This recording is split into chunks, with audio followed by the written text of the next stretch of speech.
യേശയ്യായുടെ പുസ്തകം 54-ാം അധ്യായം. പുതിയ ജെറുസലേം. കർത്താവ് അരുളി ചെയ്യുന്നു, ഒരിക്കലും പ്രസവിക്കാത്ത വന്ധ്യയെ പാടിയാർക്കുക, പ്രസവവേദന അനുഭവിക്കാത്തവളെ ആഹ്ലാദത്തോടെ കീർത്തനം ആലപിക്കുക. ഏകാകിനിയുടെ മക്കളാണ് ഭർതൃമതികളുടെ മക്കളേക്കാൾ അധികം. നിന്റെ കൂടാരം വിസ്തൃതമാക്കുക, അതിലെ തിരശ്ശീലകൾ വിരിക്കുക, കയറുകൾ ആവുന്നത്ര അയച്ചു നീളം കൂട്ടുക, കുറ്റികൾ ഉറപ്പിക്കുകയും ചെയ്യുക. നീ ഇരുവശത്തേക്കും അതിരുഭേദിച്ച് വ്യാപിക്കും. നിന്റെ സന്തതികൾ രാജ്യങ്ങൾ കൈവശപ്പെടുത്തുകയും വിജനനഗരങ്ങൾ ജനനിബിഡമാവുകയും ചെയ്യും. ഭയപ്പെടേണ്ട, നീ ലജ്ജിതയാവുകയില്ല, നീ അപമാനിതയാവുകയില്ല. നിന്റെ യൗവനത്തിലെ അപകീർത്തി നീ വിസ്മരിക്കും, വൈധവ്യത്തിലെ നിന്ദനം നീ ഓർക്കുകയില്ല. നിന്റെ സൃഷ്ടാവാണ് നിന്റെ ഭർത്താവ്, സൈന്യങ്ങളുടെ കർത്താവ് എന്നാണ് അവിടുത്തെ നാമം.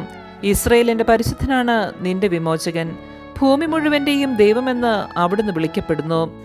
പരിത്യക്തിയായ യൗവനത്തിൽ തന്നെ ഉപേക്ഷിക്കപ്പെട്ട ഭാര്യയെപ്പോലെ സന്തപ്ത ഹൃദയായ നിന്നെ കർത്താവ് തിരിച്ചു വിളിക്കുന്നുവെന്ന് നിന്റെ ദൈവം അരുളി ചെയ്യുന്നു.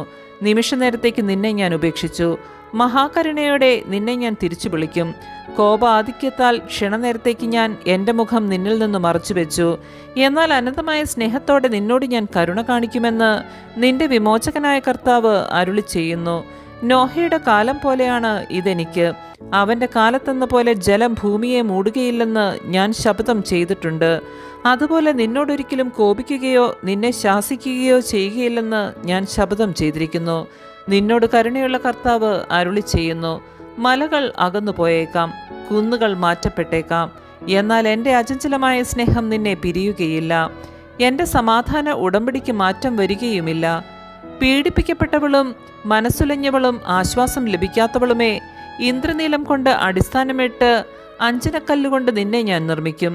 ഞാൻ നിന്റെ താഴികക്കുടങ്ങൾ പത്മരാഗം കൊണ്ടും വാതിലുകൾ പുഷ്യരാഗം കൊണ്ടും ഭിത്തികൾ രത്നം കൊണ്ട് നിർമ്മിക്കും. കർത്താവ് നിന്റെ പുത്രരെ പഠിപ്പിക്കും, അവർ ശ്രേയസ്സാർജിക്കും.